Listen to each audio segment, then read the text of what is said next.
Do you need to know how to make a follow-up sales call if you're an entrepreneur, a small business owner, or a salesperson? The answer is yes, you absolutely do need this skill. Oh yeah, you got to hear it.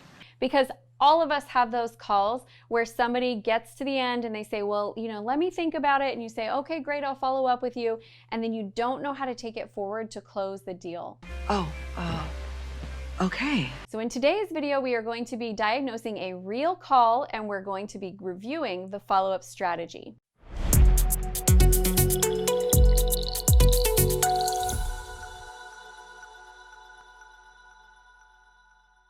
Have you ever found yourself on a sales call and it's just not going well? Like you can feel it, you're losing them, they're slipping away, and you're not sure how to get back on track? We're also going to cover those places where you start to lose them. You're gonna hear it and see it so that you know how to do it better. I want to go with what everyone else decides. Okay. And today we are talking with Natasha Visser from Live on Purpose TV, and we're going to review the sales follow-up process so that you know where you're getting off track and how to get that deal to close. Great, this is great. Natasha, welcome. I'm excited to help you figure out how to follow up with this client. Thank you. I'm glad to be here. Yeah, so let's go ahead and jump right in. We are going to listen to where she gives her sales objections, and then we'll talk through how you can actually follow up with her.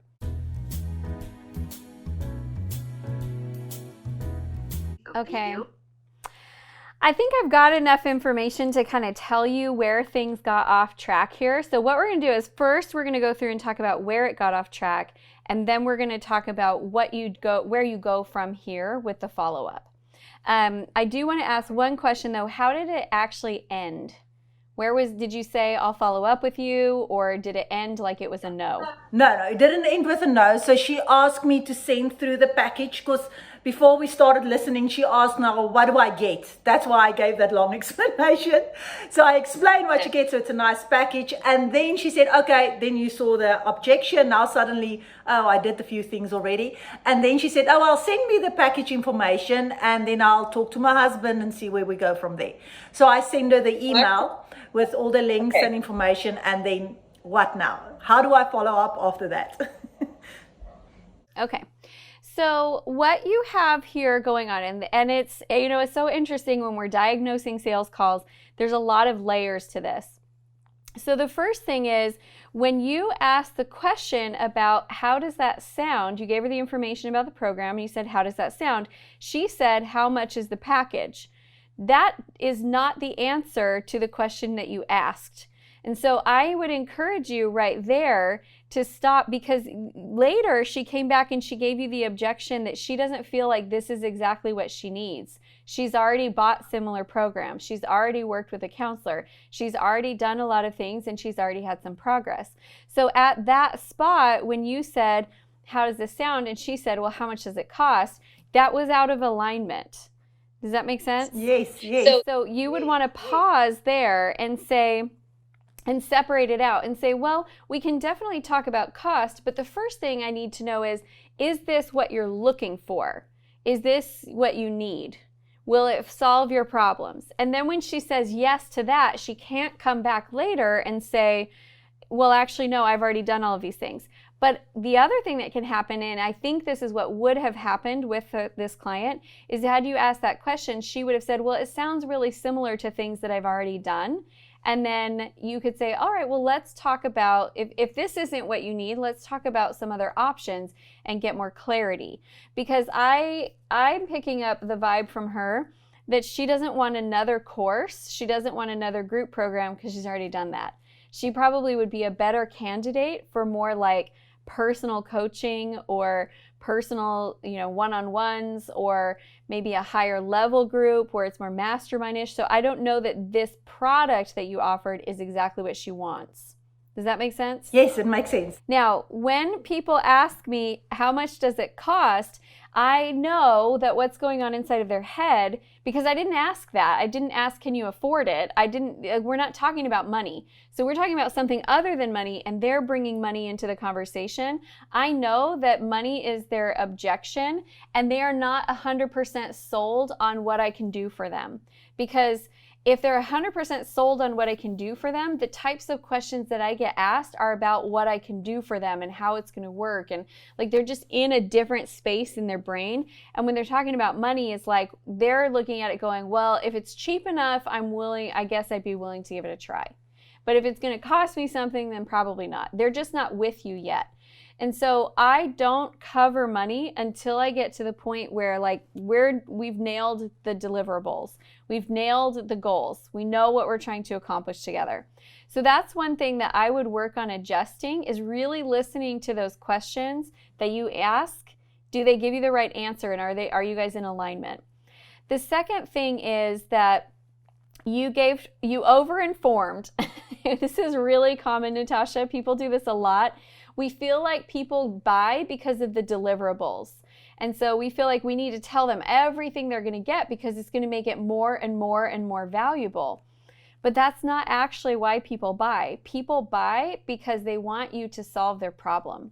And so there was more talk about what she's going to get than there was about what results she's going to create. So when I'm talking about my programs, I don't go over a lot of the, like, you get this many video modules and you get this many hours and you get this many group coachings. I keep that as simple as possible. In fact, I tell them there's 4 parts of the program, and I tell them what the 4 parts are, and that's pretty much it. The rest of it is all focused around what we're going to accomplish together. And so I keep bringing it back to that. What are the results that they'll get? And then I present the program in the simplest way possible.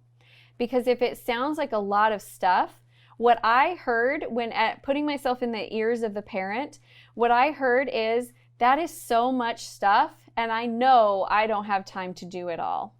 That's what I heard. And in your mind, you're like, but here's all the valuable things you get. And in the parent's mind, I'm like, that's one more thing that I'm going to sign up for and not have time to finish because there's so much in it. Does that make sense? There's a discrepancy there. So I would really focus on just kind of speeding that up and simplifying it and focusing on what they need. Okay, now the next thing is, how do we move forward from here?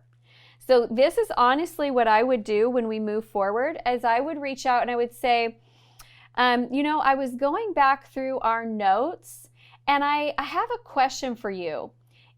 I felt like, listening back, that maybe this program doesn't actually fit your needs and what you're looking for. Would you agree with that? And that will give her the opportunity to say, because she's probably planning right now on telling you no, right? Like that's the vibe I was getting, that she's leaning towards no. So I should clarify this. I use this strategy when they're already leaning towards no, and I know that follow-up was just a courtesy, that they didn't want to tell me no now, so they said they would think about it and then they'll tell me later. So when that's the case, I would go and I would say, hey, I was thinking about you and I was reviewing my notes from our call, and I felt like maybe the program we talked about isn't quite the right fit for you. Do you agree with that? And then they're like, yeah, easy. They're already going that direction. The other thing that will happen is this feels like a takeaway. And so if they were interested, they'll be like, no, I really want it, because they feel like you're taking it off the table. Then what I would do when I would follow up is I would say, what I heard from you was that you want this, this, this, and this. And I would remind her of the outcome she said she wanted, the problem she said she had, and then also she wanted something that was really customized to her family. That was the thing I picked out. She wanted something that was more a personal solution, is what she said. So I would say those things. It sounds like you want more control with your son, and I didn't hear all the other stuff. So just pick out the things that she wanted plus, and you wanted a more personal solution. Does that sound accurate? And then I would say, well, let's talk about what that could look like, and see if you can really narrow in on what she is really wanting and present her a better solution for what she wants. And the interesting thing is, you're going to have to figure out, we always think like, if they're talking about money here, we should go down in price. Sometimes it's that the value of what you offer doesn't match up, but you can go up in price. And if they really do want the help and support, they will go up in price with you. Does that make sense? Yes, definitely. Yeah, I can see all my mistakes as I was re-listening it to you with you. It makes definitely sense. Awesome. Yeah. Well, Natasha, thank you so much for being on with us today. We really appreciate it. Thanks for your time and the input. I appreciate it. Thanks so much. I have got 2 prescriptions for your sales today. Number 1, I want you to go check out my video on how to use body language to increase sales, because that is also going to show you some signs to watch for in your sales conversations. And number 2, I would love to diagnose your sales and marketing woes with my sales and marketing GPS. You're going to answer a lot of questions. We're going to take your diagnostics, and then we're going to prescribe for you an exact customized plan. We'll even sit down and review it with you so that you know exactly how to get your sales and marketing on track. Thanks for being here, my friend. We have been diagnosing your sales woes so that your sales can be sick. And I prescribe that you go watch that next video.